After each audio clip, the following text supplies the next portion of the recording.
Welcome to the CFO Show. I'm your host, Melissa Howatson, CFO of Venice Solutions. And I'm Tom Seegmiller, VP of FP&A at Venice Solutions. Tom, have you ever seen that picture of somebody pushing a wheelbarrow with square wheels down the road, and they're slogging away, and there's someone standing on the side of the road with round tires offering to help, and they're saying, "Sorry, I'm too busy to stop." It can sometimes feel like that in finance teams. We're so heads down, pushing away, sometimes seemingly uphill, and not finding the time to be able to stop and slow down so that we can speed up. I've been there so many times in my career. This is like not a new construct, not something that you're experiencing for the first time. I can't count the number of times in the past I've sort of moved from forecast cycle to forecast cycle on a continuous loop, never seemingly getting out of it, when in reality, what I needed to do was hit the pause button, do a bit of a reset and figure out, how do we get out of this? How do we drive things forward within the organization? Month-end close is the same, right? Sometimes you feel like you're on a loop. Tom, what do you think it is about finance teams that gets us into this mode where it feels like we're on the hamster wheel? You know, as I reflect on it, I think it's that we don't want to let people down. We sort of want perfection out of ourselves, even though we acknowledge and know that it can't be the reality in the rest of the org. And the truth is, it can't be for us too. And so we never want to let a ball drop that we're juggling, as an example. And so years ago, I used to work for a CEO, and he used to have this analogy to say, do you want to put out a little fire, or do you want to stop and build a fire station that can put out all the fires? And I think applying that philosophy to how we operate and think about things is probably really essential. Yeah, wasn't it Winston Churchill that said perfection is the enemy of progress? It sure is. One of my favorite sayings is, done is better than perfect, because perfect never gets done. And really couldn't ring true more as you say that. Absolutely. So as we think about this, Melissa, other teams seem to find all sorts of time for focused work, whether it's R&D teams running sprints or actually having full teams that are dedicated to skunk works, projects that may or may not yield something, but are ultimately in the pursuit of driving their function and the organization forward. Do you think there's an opportunity for us to apply some of these philosophies to the finance world?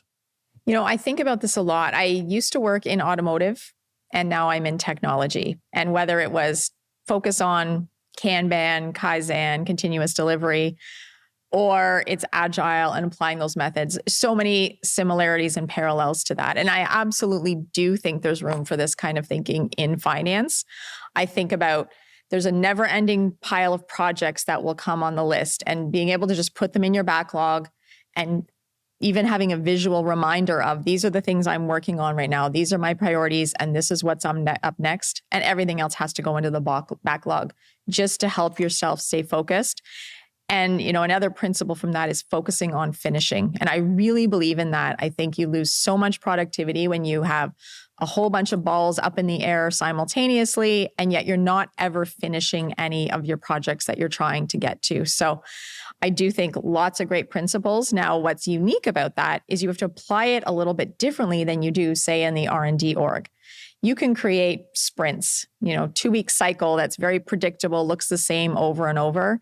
In finance, we have this seasonality of workload that does get in the way of being able to have quite the same schedule. But I do think when you understand what the seasonality is in our work, you can still figure out what are those windows to make progress. Maybe it's the third week of the month because you're closing last and first week of the month. Then you're doing your forecasting and reporting in week 2. But week 3, you need to look at that as coveted to be able to block out those times for when you are going to make that progress and advance some of those projects forward. Melissa, one of the things you mentioned there was getting a project to completion. And so if you think about the definition of done, is there a chance that we allow a lot more scope creep to occur than maybe some other organizations? So R&D tends to be very principled in their work around laying out a sprint, as an example. Are we guilty of allowing too many things to creep into the definition of done? Absolutely. I think it's it's human nature that, somebody has a new idea, something else they want to add, and it sounds good. They're good ideas. We think, yes, we want to add that. That would be great to accomplish it. But that scope creep can really get in the way of you ever getting there or even getting started. If the project seems too daunting, you don't even want to go there.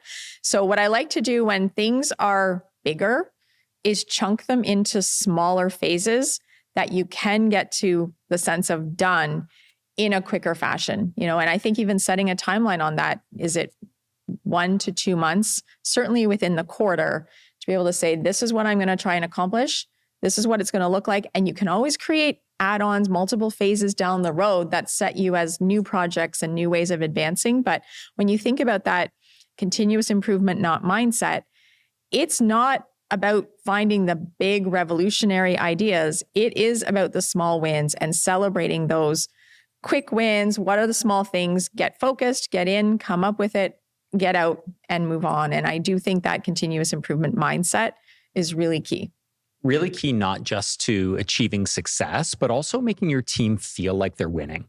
So if you think about a, large or monumental project, feels like you don't get to the finish line sometimes for years, right? But if you do chunk off your projects into weekly, monthly, quarterable deliverables, it feels like your team is constantly winning. And so I think it's almost a bit of a self-fulfilling prophecy that if you chunk things out better, the mindset of your team is that of you're winning versus you're facing this insurmountable task.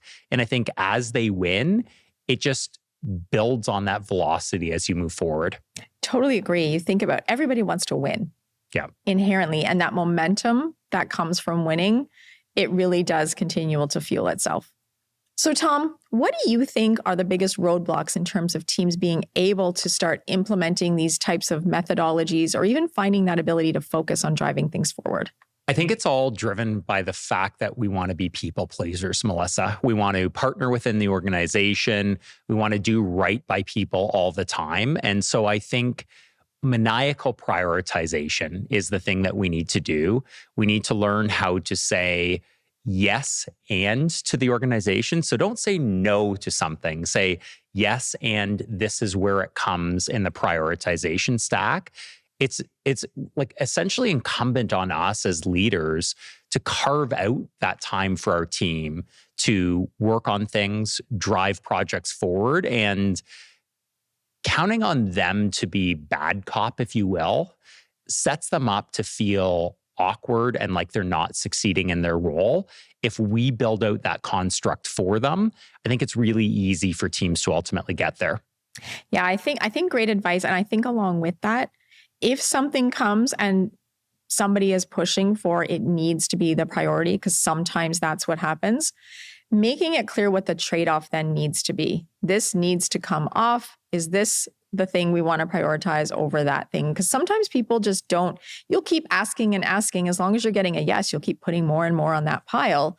But when you realize that something else that you also wanted done may have to give to prioritize this, I think it also helps reframe that conversation and it doesn't feel as bad cop when you do that.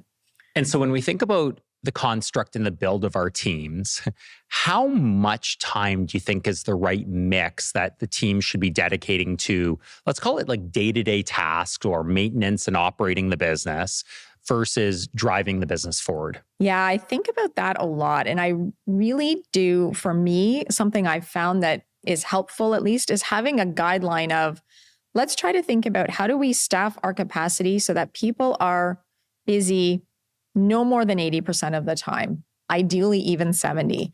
But that way, when we think about, okay, so how do we make sure that there is 20% of their time that will be available, not spoken for, that they're going to have that chance to go and work on those exciting projects, on working on moving things forward. It not only creates more productivity and boosts to our efficiency, it creates better employee engagement. It's helping you build their resumes, helping them not feel like they're stuck as well in the day-to-day. So there's a whole bunch of benefits that come, but you really have to be strict about trying to enforce that that's how you want to build and staff the team and not allow things to creep in that get you to, well, now it's 100%, because then you know you're not building in time for the thinking, for the advancing of the projects. Now, that doesn't mean it's daily, because in finance, we know that's just not realistic. I like to think in bigger boxes of how we look at people's time. And maybe it is that seasonality and factoring that in, knowing that, hey, for these months, it's heads down, getting done the day-to-day things we need to get done. Think about a year end. But when that's done and those other windows free up, here's where we're going to slot in those abilities to do things focused on continuous improvement, moving us forward. Makes perfect sense. On that topic of seasonality, I often think about that challenge of how to more regularly find windows to be advancing things through, or even how to smooth that workload out. Any suggestions you've got there, Tom? I think being intentional and thoughtful about when you plan your work is so essential. And so think of a month end or a year end task like booking your accruals. Do you have to wait until the month actually closes to get on your accruals? Or are there a whole series of accruals that you can have booked and prepped in advance? Think about RevRec and setting up schedules. When you sign a contract, could you actually just set up your RevRec schedule? Say it's a 3-year recurring contract. Could you set up your schedules for the entire 3 years? Make sure RevRec is in place. And so every single month when you get to month end, the amount of pressure that you're placed under right at the end of the month is limited to which deals did you actually close in, say, the last 2 days of the month, and you can actually churn through it a lot faster. When I think back to my career, one of the really interesting conversations I had one point with one of my chief accounting officers was around expense reports. And at the time, we had a cutoff. It was the 27th day of the month, and expense reports were cut for the previous month at the 27th day of the month. And I went to him at the time and said, what about the last 3 days of the month? We're not going to have completeness. The results aren't going to be accurate. And his response to me was listen, this is going to add a ton of pressure at the end of each month. And when we studied 30-day cycles of expense reports, we found that by time shifting to go from the 28th day of the prior month to the 27th day of this month, it never materially impacted any of the financial statements. And so what that fundamentally meant was that the team was under way less pressure during month-end close.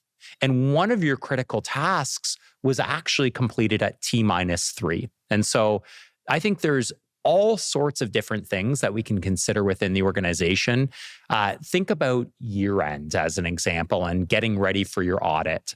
Are people rolling forward your financial statements and notes to financials months in advance of that? Why do you have to wait until after month end when you're already in a time crunch? And so being really thoughtful about your timing of activities can really help with that crunch or that challenge that you're facing. Yeah, I think you can apply that so many areas. I think of even payroll, where I've seen where payroll year ends are so stressful. But if you can get in the routine of starting your payroll year end in October, 3 months earlier, and doing your reconciliations in advance, and also putting freeze zones around things. I'm in a freeze zone here, and therefore nothing new is going to come on the plate because I need this to go smooth. Just helps decompress some of what otherwise can be those pressure points. What are some of the practical tips that teams can apply to try to reduce stress, not just between those day-to-day activities, but also along those projects that ultimately move the needle within the organization?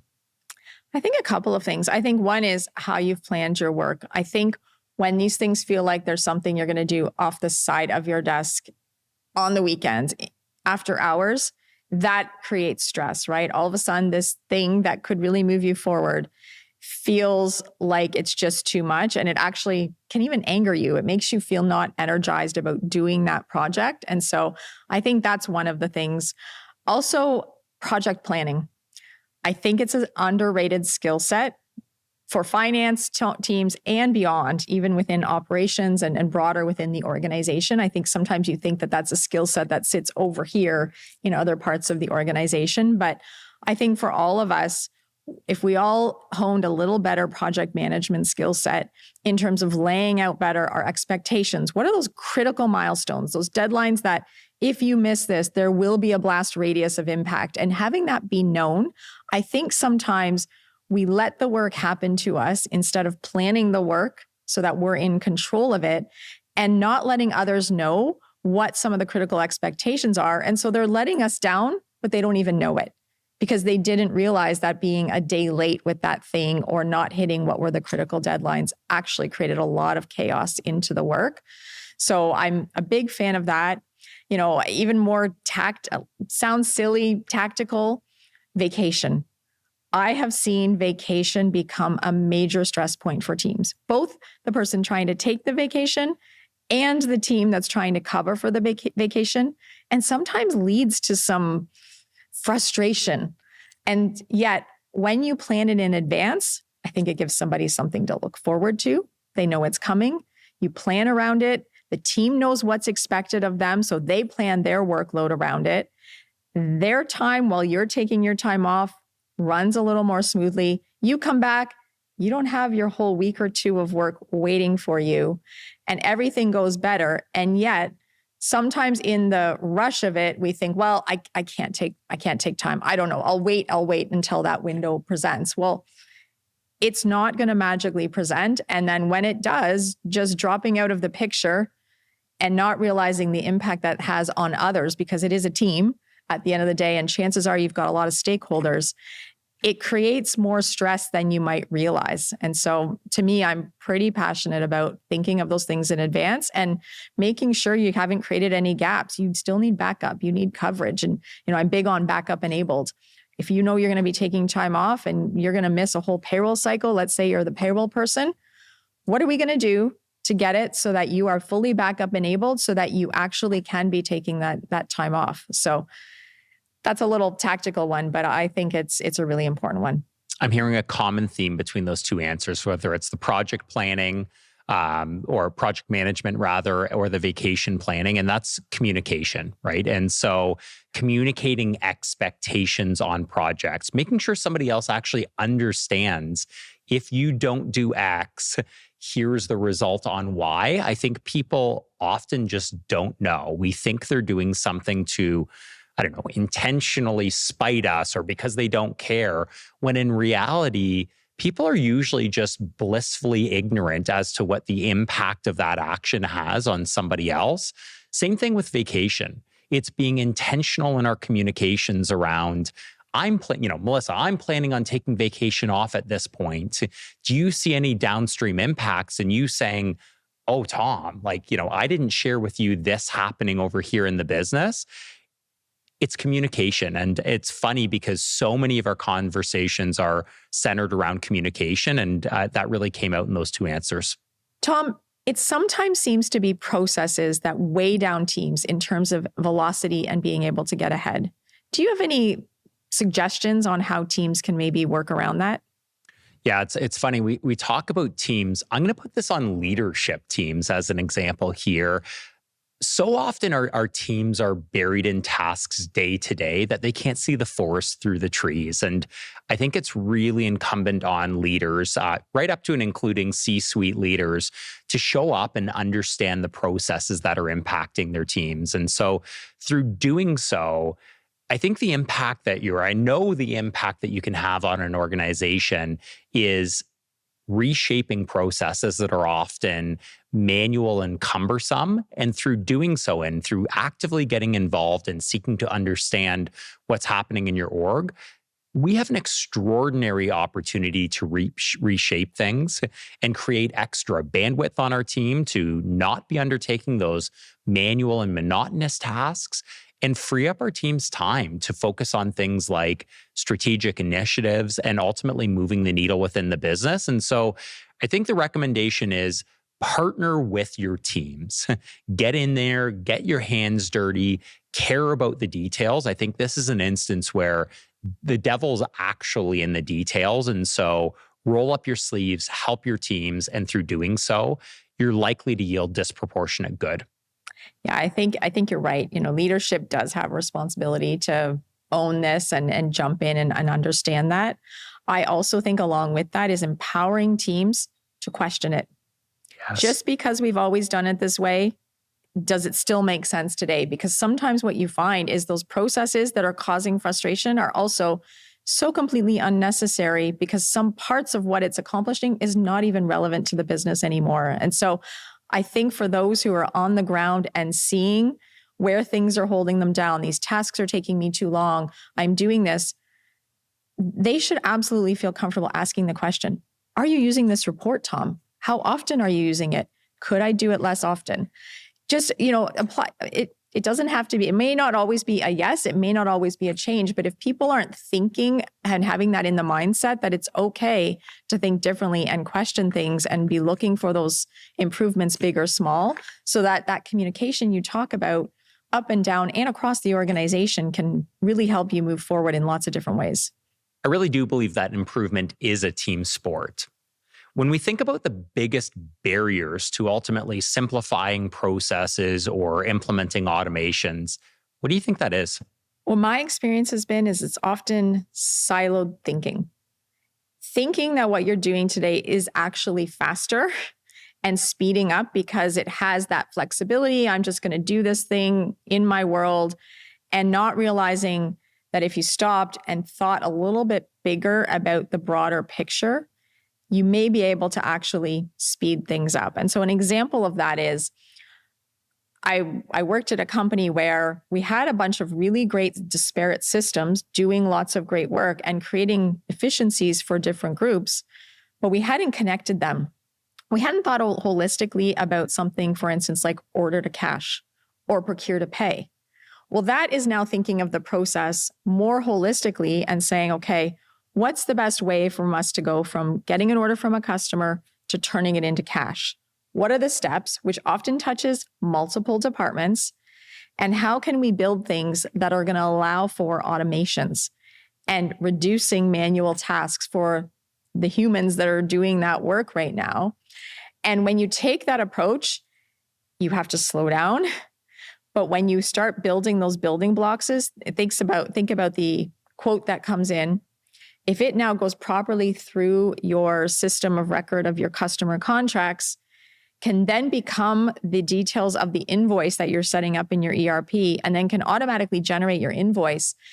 You remove a lot of human touch points that otherwise would exist when everyone went and built their parts of the process in silos, and speed things up drastically and increase the quality and people's job satisfaction when you do it. But you've got to have that more holistic systems thinking for the business and understand what are the small little things, especially when it comes to systems, that are easily tweaked, changed, and what are the ones that have that bigger blast radius that need to be thought of because they're driving a whole bunch of automations and efficiencies. So I'm definitely big on that. And you touched on this before, exec alignment and buy-in for that kind of thinking, and even understanding more holistically what some of these processes are and the types of work and what's consuming people's time, really critical.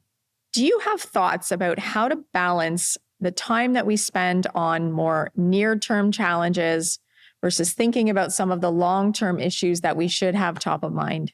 You need to tackle some things day to day that are urgent and impactful in nature. And so I think segmenting your work into is something urgent and impactful. That's something that you need to address day to day.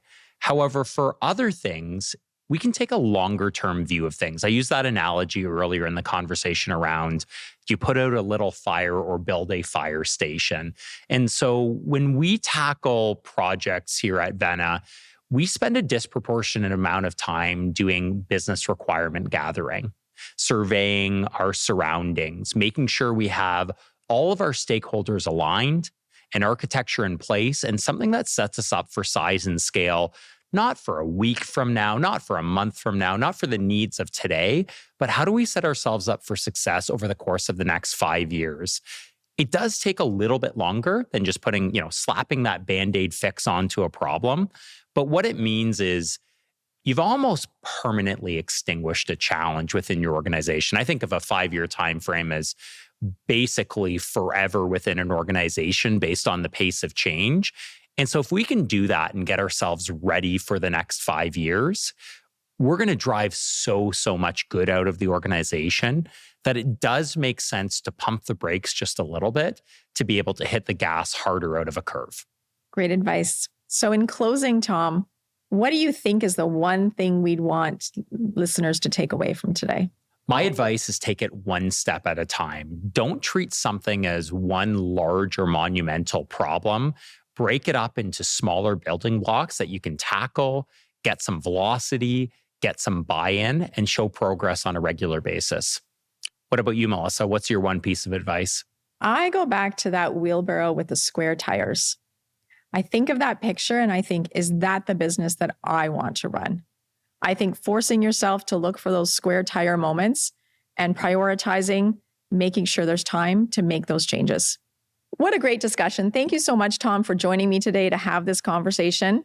And if you'd like any more information on today's show, please see the links in the show notes. And don't forget to subscribe wherever you listen to or watch your podcasts because you don't want to miss an upcoming episode.